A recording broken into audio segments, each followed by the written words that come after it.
أنا أليسا صديقتكم الشيميست ورح كون عم بعرفكم على عالم الشيمي بطريقة مهضومة ومبسطة. اليوم السيشن تبعنا رح تكون تصليح لإكزرسيسات الشابيتر يلي مضى يلي هو بيحكي عن les techniques de séparation des mélanges. بلا ما نضيع أي وقت رح نكون عم نبلش دغري بأول إكزرسيس. أول إكزرسيس كان عنا كذا نوع ميلانج، إن كان ميلانج هوموجين أو ميلانج هيتروجين، ومقابلهم كذا نوع تكنيك دو سيباراسيون، واللي مطلوب منا كان إنه نعرف كل ميلانج أي تكنيك دو سيباراسيون هي الأحسن كرمال نفصل الكونستيتيون تبعه. أول ميلانج هو أو إي ويل. أو إي ويل قد ما صار قاطع معنا هيدا الإكزامبل صرنا نعرف إنه سيت ان ميلانج هيتروجين بيكون الزيت من فوق والمي من تحت، فأحسن تكنيك دو سيباراسيون لهيدا الميلانج هي لا ديكانتاسيون. هي بحب ذكركم إنه سيت اون أمبول أ ديكانتي، بنحط بقلبها الميلانج أو إي ويل وبننطره شوي تا ينفصلوا كومبليتمون الأو والويل، ومننزل شوي المي وبس تخلص المي منسكر الحنفية بضل عنا الزيت، هيك بنكون فصلناهم عن بعضهم. تاني ميلانج عنا هو الأو إي أسيتون. أو إي أسيتون سيت ان ميلانج هوموجين من لون واحد مكون، نحن ما بنقدر نعرف وين الأو وين الأسيتون، بس بنقدر نفصلهم حسب التمبيراتور ديبوليسيون تبع كل واحد. يعني فينا نكون عم نبخر أول شيء الأسيتون ونرجع نبخر المي. فالتكنيك دو سيباراسيون دان تال ميلانج سي بيان سور لا ديستياسيون فراكسيونير. ثالث ميلانج هو او اس ال. او اس ال في كذا تكنيك دو سيباراسيون نقدر نستعملها، في منهم بريسيز في منهم مش بريسيز، وفي منهم بياخدوا وقت في منهم ما بياخدوا وقت. فا او اس ال هي فينا تو سامبلومون نكون عم نحط الميلانج على ليبر وننطر المي لتتبخر ونرجع ناخد السيل منها، هي التكنيك دو كريستاليزاسيون. او اذا بدنا نكون عم نسرع اكثر ونقدر نحصل على المي وعلى الملح مفصولين بوقت اسرع، فينا نكون عم نعمل اكيد ديستياسيون. الميلانج اللي بعده هو او اي سلفات دو كويفر، مثل او اس ال. او اي سلفات دو كويفر ذات الشيء. السلفات دو كويفر سيت ان سيل مثل السيل دو الطابل اللي بنستعمله، بس اكيد ما بيتاكل. هذا السيل بنستعمله خصوصا باللابوراتوار، بس عنده نفس التكنيك دو سيباراسيون. يعني سي اون فو اون سيباراسيون لانت نعمل ايفابوراسيون لانت او كريستاليزاسيون، وسي اون فو اون سيباراسيون رابيد كمان فينا نستعمل ديستياسيون مجرد. الميلانج اللي بعده هو لي كونستيتيون دو لي. مثل ما شرحت لكم بالكور، لو لي est un mélange hétérogène qui paraît homogène. وكيف بنعرف هيدا الشيء؟ لما نحطه بالسنتريفيوجوز ويصير يبرم الميلانج وينفصلوا لي كونستيتيون دو لي، نقدر نعرف انه c'est un mélange hétérogène qui est séparé par centrifugation. الميلانج اللي بعده ce sont les couleurs de l'encre noire. دغري بس نقول كولور ما لازم نفكر، دغري بيروح راسنا على الكروماتوغرافي. هيدي التكنيك يلي بنحط اون غوت دونكر نوار على كرتونه وبنحطها تش كعبه بشويه مي وبننطر الكولور بور سو سيباري كل وحده لحالها. الميلانج اللي بعده هو بودر دو فير اي سابل. سي ان ميلانج دو دو سوليد. بنشوف نحن شو الفرق بين هدول لي دو سوليد كرمال نكون عم نعرف كيف بدنا نفصلهم. الفرق انه لا بودر دو فير بيقدر الايمان او المغناطيس يلقطها، بينما الصابل لا. يعني تو سامبلومون بنقطع مغناطيس فوق الميلانج كله، المغناطيس رح يكون عم بيلقط البودر دو فير وما عم بيلقط الرمل، فالجواب هو بار ترياج مغناطيسي. اخر ميلانج معنا هو الاو اس سابل. لو السابل مثل ما شفنا بالكور فينا نعمل له سيباراسيون بدو ميثود. فينا نكون عم نعمل له سيباراسيون بار فلتراسيون، اكيد بنستعمل بابي فلتر وبنترك الميلانج يصفي المي تبعه اون ريكوبير لو سابل على فان، او فينا نعمل بار ديكانتاسيون. هي ميثود اقل بريسيز، الروندمون تبعها اقل شوي، بس كمان اقل فيزابل. يعني من نقط المي شوي عن الرمل وبنكون هيك فصلناهم. بس ما تنسوا انه بهيدي الميثود على طول بيبقى شويه رمل من المي وعلى طول بيبقى شويه مي بالرمل، اني با تري بريسيز. لكن هدول هن اجوبات اول اكزرسيس. بننتقل لثاني اكزرسيس، سيتي ان بروبليم.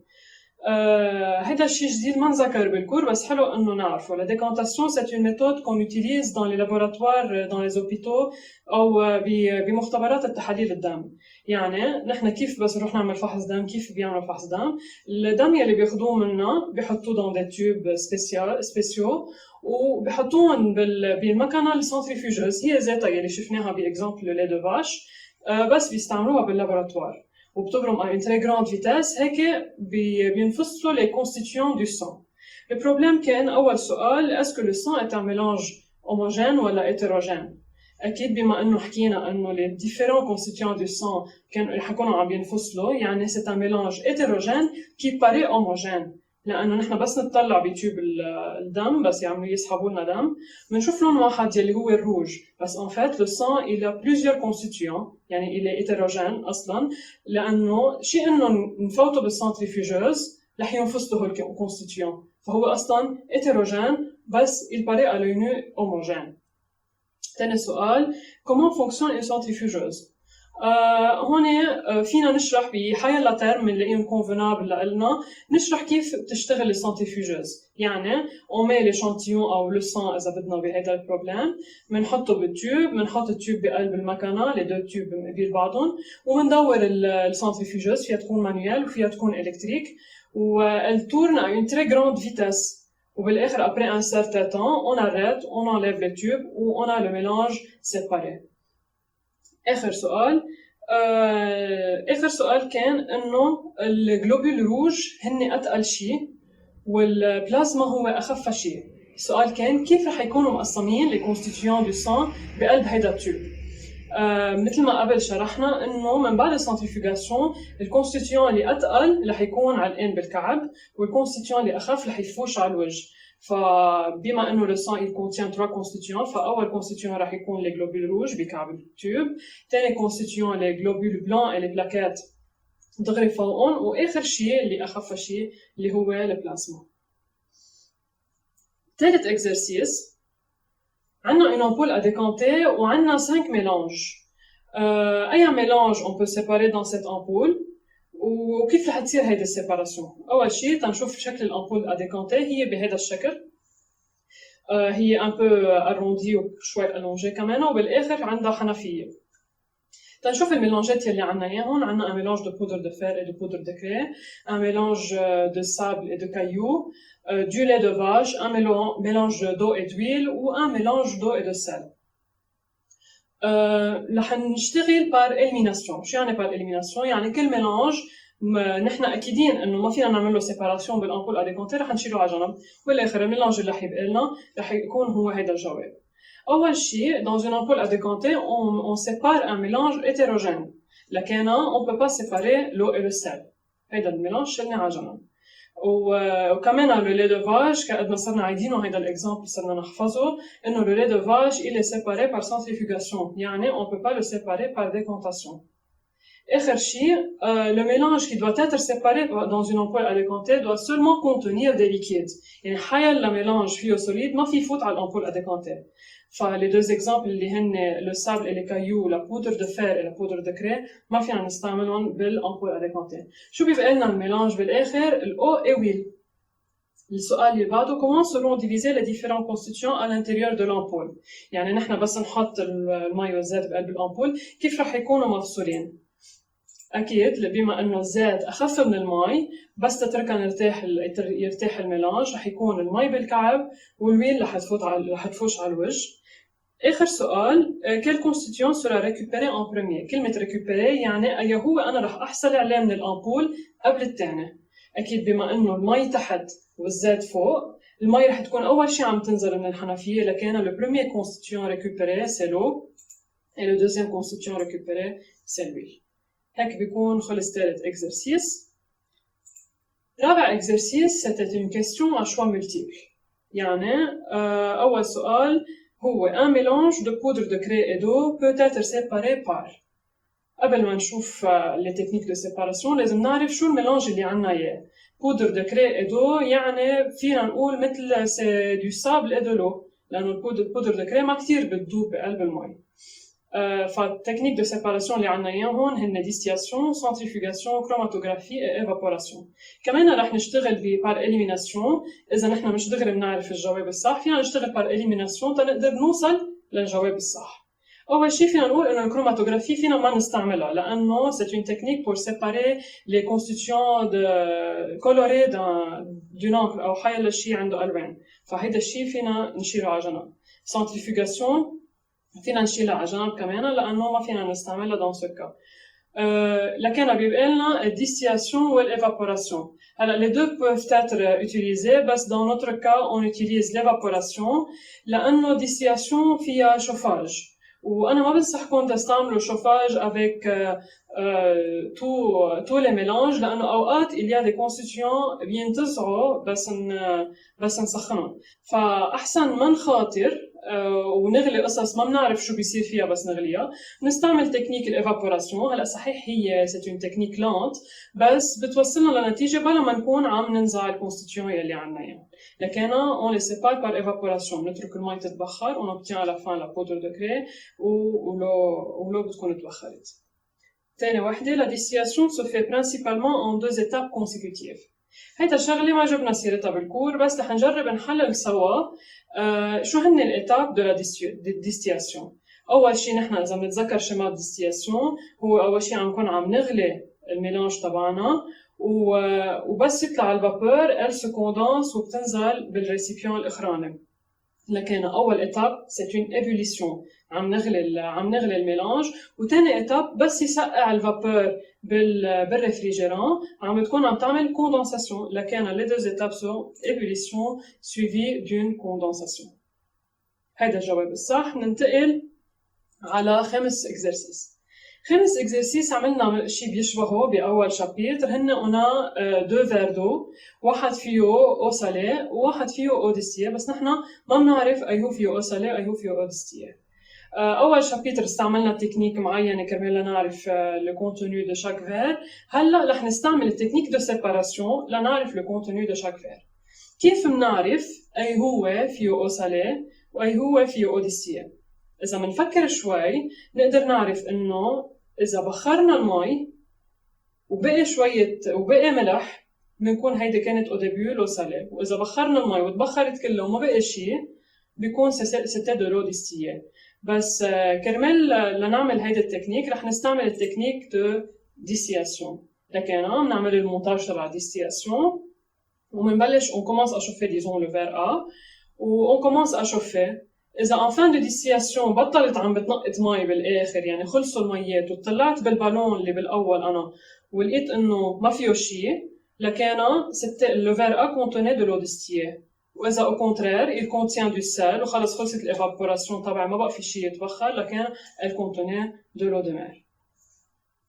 السؤال يلي بعده عنا un mélange qui a plus que deux constituants. هيدا شوي كرمال نفكر نشغل راسنا ابعد من ما تعلمنا بالكور. تعلمنا بالكور على طول عنا دو كونستيتيون عم نفصلهم. هلا عنا تروا كونستيتيون وبدنا نفصلهم كل واحد لحاله. عنا دو لو سالي، دو سابل، دو البودر دو فير. اول شيء بيخطر على بالنا انه نفصل الليكيد عن السوليد، لكن لازم نفصل الاو سالي عن السابل والبودر دو فير. هيدا اول شيء لازم نعمله. لكن بور سيباري ان ليكيد دان سوليد فينا نعمل التكنيك دو فلتراسيون. بنحط بابي فيلتر وبنفضي الميلانج بقلبه. بتنقط المي من تحت البابي فيلتر وبقلب البابي فيلتر بيبقى في عنا السابل والبودر دو فير. لكن on sépare l'eau salée des solides qui restent. هلا دوزيام ايتاب، الاو سالي كيف بدنا نفصلها لاو et sel. C'est une eau qui contient du sel. لكن مثل ما صرنا كذا مرة حكيين la technique pour séparer l'eau salée c'est la distillation. نقدر نحصل على الاو والسل. اكيد فينا نستعمل الايفابوراسيون لونت، بس الايفابوراسيون لونت رح تطير المي sous forme de vapeur وما رح نقدر نرجع نستعملها. فاذا on veut obtenir tous les constituants de ce mélange اكيد احسن انه نعمل الديستيلاسيون، لان en fin de distillation l'eau sera récupérée. نرجع ناخذ الاو ليكيد واكيد بيبقى لنا سل بتنمل. هلا بننتقل للبارتي سوليد دو ميلانج، سابل et poudre de fer. كمان بنطلع كيف فينا نفصل لي كونستيتيون دو سو ميلانج. ننتبه انه il y a une poudre de fer. البودر دو فير elle est attirée par un aimant، لكن نعملها بار ترياج ماغنيتيك. بنقرب ايمون على الميلانج بنلم كل البودر دو فير وبيبقى السابل بقلب الريسيبيون تبعنا. لكن هيك بنكون فصلنا لي كونستيتيون او سيل سابل et poudre de fer تبع هيدا الميلانج اللي كان عنا اياه بالاول. اكيد رح يكون عم نشوف كذا ميلانج بحياتنا كل يوم، حلو انه نكون عم نفكر شو هن التكنيك تنقدر نعمل سيباراسيون لهيك ميلانجات وعلى ضوء شو تعلمنا. اخر اكزرسيس 7. السؤال بيقول pour séparer un mélange d'eau et d'acétone on a recours à la distillation fractionnée. الاو اي اسيتون مثل ما قلنا قبل سي ان ميلانج هوموجين وكيا ان سول كولور اللي هي ان كولور لا كولور دو لو، يعني اذا خلطنا او اي اسيتون رح يكون عندنا كانه بس في مي، يعني ما رح نقدر نفرق. Les deux constituants de ce mélange sont incolores.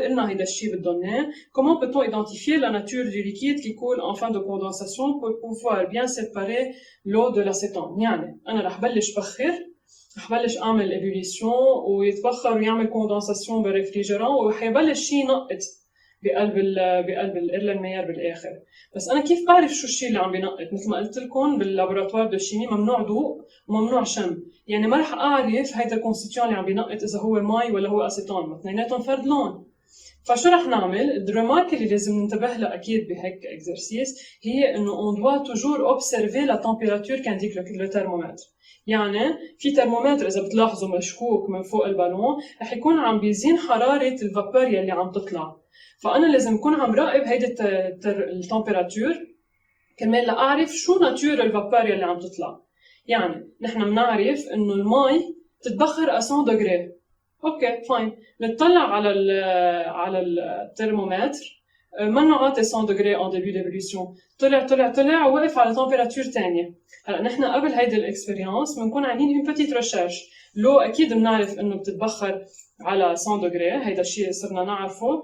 نعمل ريشيرش على الاسيتون وبنعرف انه الاسيتون سيفابور à 56 دوغري، لكن 56 دوغري بتجي قبل 100 دوغري اذا نحن عم نطلع بالحراره. لكن شو رح يصير؟ نحن رح نبلش نبخر ورح تطلع الفابور دو الاسيتون بالاول وبلش نعمل كوندنساسيون وبلش ينقط الاسيتون بثاني ريسيبيون. نطلع على الترمومتر التمبيراتور طلعت ووقفت على 56 دوغري، وبتصير واقفه على 56 دوغري لاي متى؟ لكن خلص الاسيتون.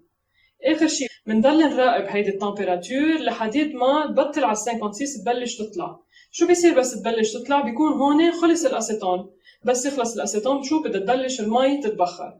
يعني on a un petit temps avant que la température arrive à 100 degrés وتبلش المي تتبخر. هون شو بنعمل؟ نحن بنطفي الشوفاج، بنوقف كل شيء الاكسبيرينس. شو بيكون صار عنا؟ بيكون بقيت عنا المي باول ريسيبيون وبيكون صار عنا الاسيتون بيور باخر ريسيبيون. لكن هدول كانوا الاكزرسيسات تبع هيدا الشابيتر، بتمنى اكيد تكونوا عملتوهم وتكونوا عملتوهم صح.